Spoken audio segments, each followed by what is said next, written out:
ایک صاحب نے سوال کیا ذکر کثیر سے کیا مراد ہے، اس کی مقدار کتنی ہے؟ یہ بہت اچھا سوال ہے، اور قرآن کریم کے اندر اللہ تعالیٰ ارشاد فرماتے ہیں یا ایھا الذین آمنوا اذکروا اللہ ذکرا کثیرا، اے ایمان والو اللہ کا ذکر کرو اور کثرت سے ذکر کرو، زیادہ ذکر کرو۔ اسی طرح قرآن کریم میں اللہ تعالیٰ نے عقل مند لوگوں کی یہ نشانیاں بتائی ہیں، الذین یذکرون اللہ قیاما وقعودا وعلی جنوبہم، کہ وہ لوگ جو کھڑے ہوئے بھی اللہ کا ذکر کرتے ہیں، بیٹھے ہوئے بھی اللہ کا ذکر کرتے ہیں، لیٹے ہوئے بھی اللہ کا ذکر کرتے ہیں، وَيَتَفَكَّرُونَ فِي خَلْقِ السَّمَاوَاتِ وَالْأَرْضِ، اور آسمان و زمین کی خلقت میں غور و فکر کرتے ہیں، رَبَّنَا مَا خَلَقْتَ هَذَا بَاطِلًا، کہ اے ہمارے رب آپ نے یہ سب بیکار پیدا نہیں کیا۔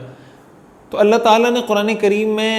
یہ ارشاد فرمایا کہ وہ کھڑے ہوئے، بیٹھے ہوئے، لیٹے ہوئے اللہ کا ذکر کرتے رہتے ہیں۔ اب ظاہر ہے کہ یہ سوال پیدا ہوتا ہے کہ کثرت کی حد کیا ہے، کس ذکر کو ہم کہیں گے کہ اس آدمی نے اتنا ذکر کیا جتنا ذکر کثرت کی حدود کے اندر آ جاتا ہے، اور ہم یہ کہیں گے کہ یہ ذکر کثیر ہے۔ تو اس کی کوئی خاص حد بندی تو نہیں کی جا سکتی کہ ہم یہ کہیں کہ بھائی آپ اگر اتنا ذکر کر لیں تو یہ ذکر کثیر ہے، یہ کر لیں تو ذکر قلیل ہے، لیکن اس کے 3-4 ایسے معیارات ہیں۔ اگر رسول اللہ صلی اللہ علیہ وسلم کی حیات طیبہ کو سامنے رکھیں، صحابہ کی زندگی کو سامنے رکھیں، تو ہمارے سامنے ایک نمونہ آتا ہے۔ ظاہر ہے ہمارے لیے تو اسوہ حسنہ حضور صلی اللہ علیہ وسلم کی ذات ہے۔ اب ظاہر ہے کہ ذکر کثیر کا مطلب یہ کہ انسان کی زندگی کے اندر اللہ کا ذکر وہ موجود ہو، اس کی مجالس میں۔ حدیث میں آتا ہے نا کہ انسان کی جو مجلس اللہ کے ذکر سے خالی ہو وہ اس کے لیے قیامت کے دن خسارے کا سبب بنے گی۔ اب مجلس میں ذکر کرنے کا کیا مطلب؟ مثال کے طور پر آپ کی ڈسکشن ہو رہی ہے، آپ کی کوئی کاروباری ڈیل ہو رہی ہے، آپ اپنے بچوں سے بات کر رہے ہیں، بیوی سے بات کر رہے ہیں، کسی سے بات کر رہے ہیں، تو اس ساری ڈسکشن کے اندر یہ بات انسان کے پیش نظر رہنی چاہیے کہ یار ہماری یہ ساری ڈسکشن اللہ کے ذکر سے خالی نہیں ہونی چاہیے۔ مثال کے طور پر کوئی کاروباری ڈیل ہو رہی ہے تو اس کے اندر کوئی ایسا ایلیمنٹ اگر آ جاتا ہے کہ آپ سمجھتے ہیں کہ بھائی اس کی وجہ سے کاروبار ناجائز ہو جاتا ہے، یا اس کے اندر سود کا ایلیمنٹ آ جائے گا، یا اس کے اندر انسرٹینٹی آ جائے گی، یا اس کے اندر غرر کا کوئی ایلیمنٹ آ جائے گا، تو آپ اس کو کہیں یا اپنی ڈیل کے اندر کہ بھائی ہم کوئی ایسا آلٹرنیٹ تلاش کرتے ہیں، یا کسی عالم سے پوچھتے ہیں، یا کسی مفتی سے پوچھتے ہیں کہ ہم شریعت کی کسی خلاف ورزی کے مرتکب نہ ہو۔ اب یہ اللہ کا ذکر ہے۔ اسی طرح اپنی گفتگو کے اندر آپ دنیا کی اپنی گفتگو کر رہے ہیں، ڈسکشن کر رہے ہیں، ہمارے علماء نے لکھا ہے نا کہ اپنی گفتگو کے اندر سبحان اللہ، ماشاء اللہ، الحمدللہ، انشاءاللہ، لا الہ الا اللہ، اللہ اکبر، یہ کلمات شامل کرنے چاہیے۔ جیسے ہوتا ہے نا انسان کو کوئی اچھی چیز نظر آئے تو سبحان اللہ کہتے ہیں۔ اب سبحان اللہ اللہ کا ذکر ہے۔ اب آپ اگر اس کو اپنی عادت بنا لیں گے تو ہو سکتا ہے دن میں کوئی 100-200 دفعہ آپ غیر اختیاری طور پر سبحان اللہ بولیں۔ الحمدللہ یہ اللہ کا ذکر ہے، لا الہ الا اللہ یہ اللہ کا ذکر ہے، اللہ اکبر یہ اللہ کا ذکر ہے۔ تو ایک تو اس چیز کی عادت بنانی چاہیے کہ اپنی گفتگو کے اندر کہیں نہ کہیں اللہ کا ذکر وہ شامل حال ہو۔ پہلی بات تو یہ ہے۔ یہی وجہ ہے کہ حدیث شریف میں آتا ہے کہ رسول اللہ صلی اللہ علیہ وسلم جب کوئی مجلس برخاست کرتے تھے تو آپ مجلس سے جب اٹھتے تھے، جب مجلس ختم ہوتی تھی، کوئی بھی میٹنگ، کوئی بھی مجلس، کوئی بھی گیدرنگ، تو آپ آخر میں یہ پڑھتے تھے سبحانک اللہم وبحمدک اشہد ان لا الہ الا انت استغفرک واتوب الیک۔ اور اس کی بڑی فضیلت ہے کہ آپ یہ دعا اگر مجلس کے آخر میں پڑھ لیتے ہیں تو اس مجلس میں جو کمی کوتاہی ہو گئی ہے اللہ تعالیٰ اس دعا کی برکت سے اس کو معاف کر دیتے ہیں۔ مسنون دعا ہے، تو اس دعا کا بھی اہتمام کریں تو مجلس میں جو کمی کوتاہی ہوگی وہ بھی کور ہو جائے گی۔ دوسری ایک صورت ہوتی ہے ذکر کی، جس کو آپ ذکر قلبی کہہ سکتے ہیں۔ ذکر قلبی کا مطلب یہ ہوتا ہے کہ انسان کا دل اللہ کی طرف متوجہ رہے، اس کا دل اللہ کی طرف متوجہ ہو۔ اور اس کا پتہ کیسے چلتا ہے؟ مثال کے طور پر آپ کے سامنے کھانا آیا تو ایک تو یہ نا کھانا کھاتے ہوئے آپ بسم اللہ پڑھیں اور آخر میں الحمدللہ پڑھ لیں، اور ایک یہ کہ جیسے آپ کے سامنے کھانا آیا، کوئی بھی نعمت آئی، فوراً آپ کا دل اللہ کی طرف متوجہ ہو گیا اور آپ نے دل سے اللہ کا شکر ادا کیا کہ یا اللہ میں تو اس کے قابل نہیں تھا، آپ نے یہ رزق مجھے دیا، الحمدللہ۔ آپ کے دل سے، آپ دل سے اللہ کو یاد کریں۔ آپ کے سامنے ٹھنڈا پانی آ گیا گرمی میں تو آپ کا دل ایک دم اللہ کی طرف متوجہ ہو جائے کہ اللہ یہ پانی تو آپ نے ہمارے لیے نازل کیا، آپ نے مجھے یہ پانی فراہم کیا، میں تو اس کے قابل نہیں تھا۔ اپنے بچوں کو دیکھیں تو اللہ کا ذکر کریں، اپنی جو بھی نعمتیں اللہ تعالیٰ نے دی ہیں، قرآن میں آتا ہے وہ فی انفسکم افلا تبصرون، آپ کو اپنی جو اپنے ہاتھ ہیں، آنکھیں ہیں، کان ہیں، زبان ہے، دل ہے، پھیپھڑے ہیں، یہ سارا سسٹم چل رہا ہے، کبھی اس پہ غور کریں تو اللہ کا شکر ادا کریں، اللہ کا ذکر کریں. تو اس طرح اپنی زندگی کو اللہ کی یاد سے بھر دیں، یعنی آپ کو ہر چیز میں اللہ کی جھلک نظر آئے. یہ جو قرآن میں آتا ہے نا الا بذکر اللہ تطمئن القلوب، کہ اللہ ہی کے ذکر سے دلوں کو اطمینان ملتا ہے، تو یہ اصل میں وہ دلی قلب کا ذکر ہوتا ہے. قلب ذکر دو طرح کا ہوتا ہے، ذکر کا مطلب یاد کرنا بھی ہوتا ہے عربی میں، اور ذکر دل سے یعنی زبان سے یاد کرنے کو بھی ذکر کہتے ہیں، زبان کی تکرار کو یا زبان سے الفاظ ادا کرنے کو بھی ذکر کہا جاتا ہے، اور دل سے یاد کرنے کو جس کو ہم ایک ریمائنڈر کہہ سکتے ہیں، یا دل سے کسی چیز کو محسوس کرنا، فیلنگ، اس کو بھی ذکر کہا جاتا ہے. قرآن کریم میں اللہ تعالیٰ نے قرآن کو بھی ذکر قرار دیا، انا نحن نزلنا الذکر وانا له لحافظون ولقد یسرنا القرآن للذکر، وہاں ذکر نصیحت کے معنی میں. تو ایک صورت یہ ہوتی ہے کہ دل سے انسان اللہ کو یاد کرتا رہے، اور یہ جب انسان کا مزاج بن جاتا ہے نا کہ جب کوئی نعمت سامنے آتی ہے تو وہ ایک دم اس کی توجہ اللہ کی طرف چلی جائے، کوئی مصیبت آئے تو اس کی توجہ اللہ کی طرف جائے، انا للہ و انا الیہ راجعون ہم پڑھتے ہیں.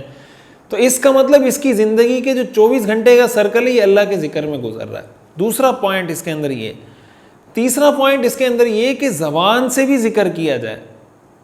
زبان سے ذکر کا ایک کثرت کا معیار کیا ہوگا؟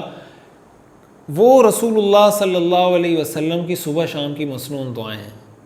کہ اگر ایک آدمی یہ دعائیں سیکھ لیتا ہے، یاد کر لیتا ہے، مثال کے طور پہ مسجد میں داخل ہونے کی دعا، مسجد سے نکلنے کی دعا، گھر میں داخل ہونے کی دعا، گھر سے نکلنے کی دعا، سونے سے پہلے کی دعا اور سونے کے بعد کی دعا، کھانا شروع کرنے سے پہلے کی دعا، کھانا کھانے کے بعد کی دعا، اور جناب جو بھی اس طرح کی دعائیں، بیت الخلاء جانے سے پہلے کی دعا، بیت الخلاء سے نکلنے کے بعد کی دعا، کوئی مصیبت پہنچے تو کیا دعا پڑھیں، کوئی نعمت ملے تو کیا دعا پڑھیں. یہ جو مسنون دعائیں ہیں کہ صبح شام کے اذکار ہیں، نماز کے بعد جو اذکار ہیں کہ آپ نماز کے بعد 33 مرتبہ سبحان اللہ، 33 مرتبہ الحمدللہ، 34 بار اللہ اکبر، لا الہ الا اللہ وحدہ لا شریک لہ لہ الملک ولہ الحمد یحیی ویمیت وہو علی کل شیء قدیر. اسی طرح اللہم لا مانع لما اعطیت ولا معطی لما منعت ولا ينفع ذا الجد منک الجد. یہ جو مسنون دعائیں ہیں مختلف مواقع پر کہ نماز کے بعد یہ پڑھیں، سونے سے پہلے یہ پڑھیں، ان کا اگر آدمی اہتمام کر لے نا تو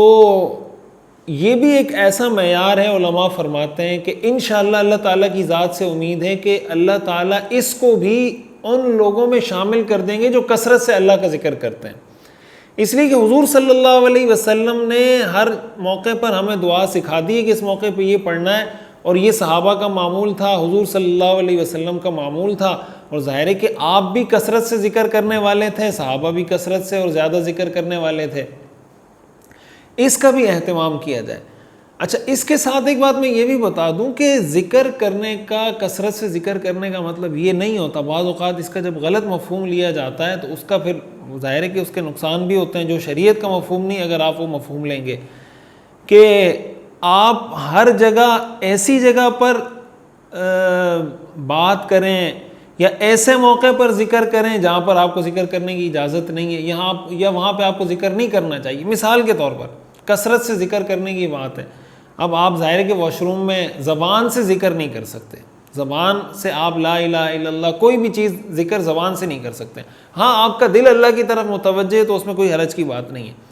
تو اب کثرت سے ذکر ہے لیکن یہ وہ جگہ ہے جہاں پہ ذکر نہیں کرنا. اسی طرح مثال کے طور پر بہت ساری ایسی جگہیں جہاں پہ کسی کو سلام کرنے کی اجازت نہیں ہے، اور اگر کوئی سلام کرے تو سلام جس نے سنا اس پر جواب دینا واجب نہیں. دو آدمی بات کر رہے ہیں مثال کے طور پر تو آپ ان کو نصیحت کرنا شروع کر دیں، یا کسی اپنے بچوں کو، اپنے دوستوں کو کسی ایسے موقع پر آپ نصیحت شروع کر دیں جو نصیحت کا موقع نہیں ہے، تو ظاہر ہے کہ یہ شریعت کا مزاج نہیں ہے. اسی طرح آپ کے پاس کوئی گاہک آیا تو آپ اس کو نصیحت شروع کر دیں وغیرہ وغیرہ. تو اس کا ہرگز یہ مطلب نہیں ہوتا کہ انسان کسی ایسے، ظاہر ہے کہ اسلام کمپلیٹ کوڈ آف لائف ہے، تو یہ بھی ذکر کثیر کا ایک حصہ ہے کہ شریعت کا جس وقت جو حکم آپ کی طرف آ رہا ہے کہ اس وقت آپ نے یہ کرنا ہے اور اس پر آپ عمل کر لیتے ہیں، بس یہ اللہ کا ذکر ہے. بس آپ حرام سے بچ کے حلال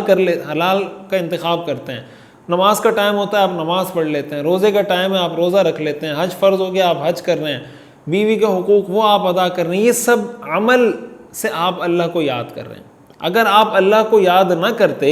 یا آپ اللہ کو نہ مانتے تو آپ بیوی کے حقوق نہ دیتے، یا آپ دیتے تو آپ کہتے کہ بھئی میں دوں نہ دوں میری مرضی۔ جیسے بہت سارے لوگ تو نہیں، کچھ گنے چنے لوگ نعرہ لگاتے ہیں کہ میرا جسم میری مرضی، تو آپ یہی کہتے بھائی میں نماز پڑھوں یا نہ پڑھوں میرا جسم میری مرضی، میں نہیں پڑھتا نماز یا میں پڑھتا ہوں۔